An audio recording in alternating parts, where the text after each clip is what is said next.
Oh, it's a big day in Vegas. Deion Sanders meeting the media at Big 12 Media Days. Year one in the Pac-12.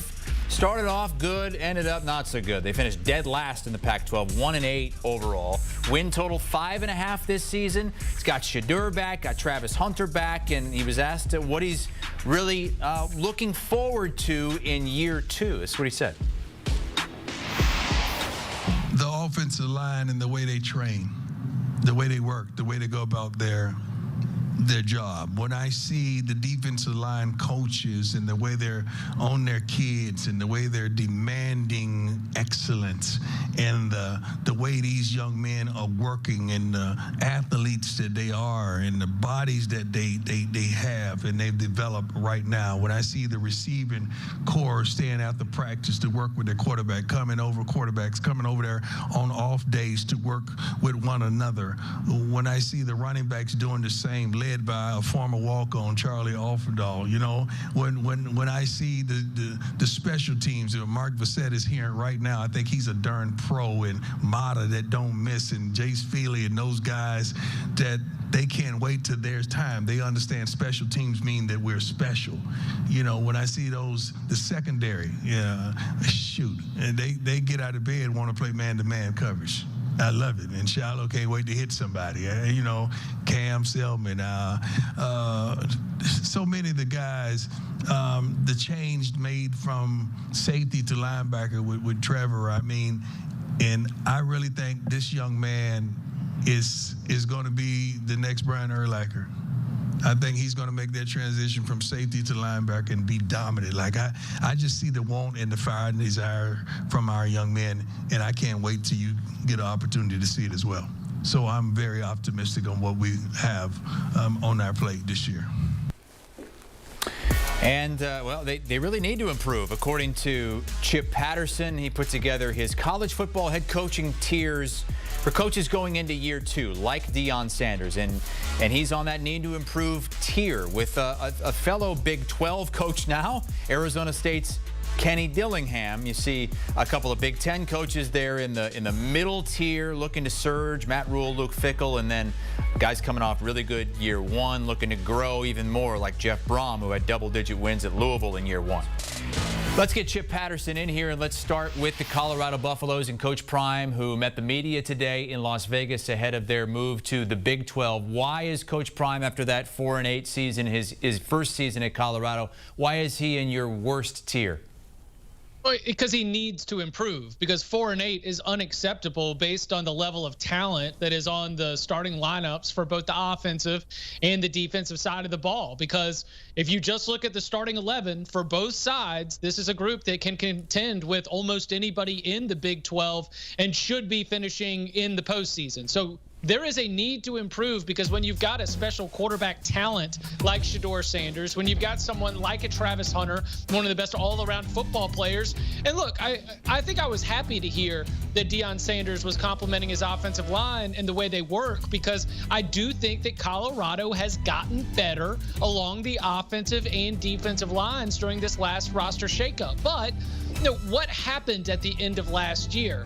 There were a handful of close losses, Chris, and it is impossible for me to not draw a connection from losing close games late in the season to potential depth issues that occur when you do the kind of roster transformation that Deion Sanders did, not just prior to 2023, but again prior to 2024. So can Colorado build out its depth over this offseason in fall camp to the point that when they get into those late season games, some of the most difficult ones on the Buff schedule, can they flip those close losses into wins? That is the pivotal question, because another 4-8 season is a disappointment, and that is why Colorado needs to improve here in year two with Coach Prime. The win total is set at 5.5. What do you predict for Colorado in the Big 12? Right now, the Chipolytics have me at 5-7, and I don't like it. But that's just what the numbers say. You know, you can't just look at the only factor being your top line. This is not a video game that we play where you can turn injuries and fatigue off. This is a season that is going to be an absolute grind. And when you look at that November, those are going to be the games where Colorado is trying to get maybe one more win to try to get to the postseason. But you're playing against teams, especially Utah, Oklahoma State, that are trying to contend for a Big 12 title. So being 6-6 would not be a surprise for me. I am right there, but it's 5.5, and right now I project 5-7. Well, week 2 is a huge game against Nebraska, against a coach also in his second year that's one tier above Coach Prime, in your opinion, the looking to make a surge, make a jump tier. Matt Rule has a 5-star freshman quarterback in Dylan Raiola, but in the Big Ten, filled with many of the best defenses in the country, can you really rely on a true freshman quarterback? Well, Nebraska has one of the best defenses in the Big Ten. Yeah. And I think that the offseason successes include being able to retain defensive coordinator Tony White. The offseason successes include bringing in 5-star quarterback Dylan Raiola. There were 4 3-point losses last season for Nebraska. We're scoring even 21 points would have gotten them a victory. And so defensively, they are right there. I mean, this can be a baby step for Nebraska offensively, and we're looking at being able to win 6-7 games. And that's why, to me, there is enough underlying good to say that there's not a need for improvement. Let's call this a hybrid, Chris. Let's say this is a need to make a jump, because so much points to Nebraska being able to take that next step, to flipping those close losses into wins, because defensively, they are good enough to go out there and win 8 games or so. But man, they really need to be able to take that jump offensively. And certainly the assumption is that Dylan Raiola will be a big part of it. Matt Rule's been great in year 2, wherever he's taken over in college, and then elite in year 3. This is year 2. Also year 2 for fellow Big Ten coach Luke Fickell at Wisconsin. Disappointing 7-win first season. Can the air raid work in Madison? I don't know. I don't know if they've got the right quarterback right now. Last year it didn't really all come together, and this year they're going to be turning it over to Tyler Van Dyke. I think that this might be not as much of a scheme issue as much as maybe a personnel issue, or maybe making the right coaching hires. But the thing that stands out to me is the word that you use, disappointing. Because with all the success that Luke Fickell had at Cincinnati, to have him arrive at a place like Wisconsin, where the standard had been you're right there with Iowa atop the Big Ten West, that sure, you might be looking up at an Ohio State, a Michigan, or a Penn State, but nobody else is better than you.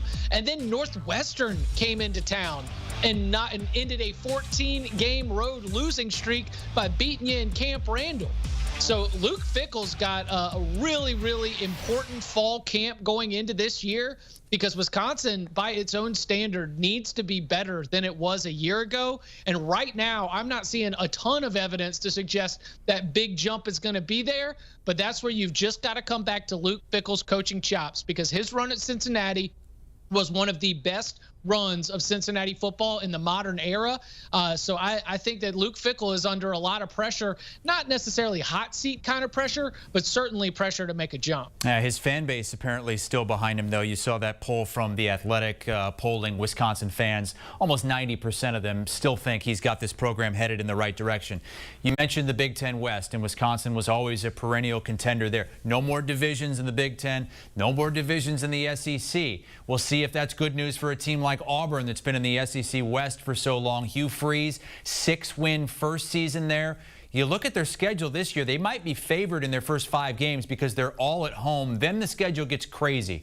What does a second-year jump look like for Freeze? Beating more bowl teams? Last year, Auburn had 1 win against a bowl team, and it was Cal.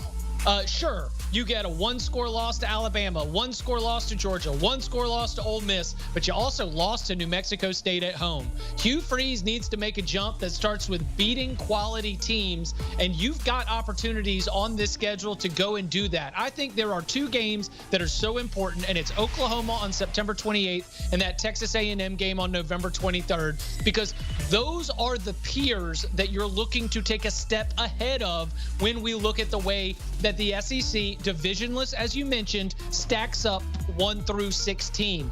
Auburn needs to be in that conversation, beating the Texas A&Ms, beating the Oklahomas. You've got them coming to Jordan-Hare. This is Hugh Freeze's chance with a veteran defense that I think is pretty good, a great running game led by Jarquez Hunter. I'm still not all the way there on Peyton Thorne as your game-changing quarterback, but he's leveled up the wide receiver room as well. That Hugh Freeze did nothing to create panic about whether he's the right guy for the job, with the way that he was competitive against some of their biggest rivals.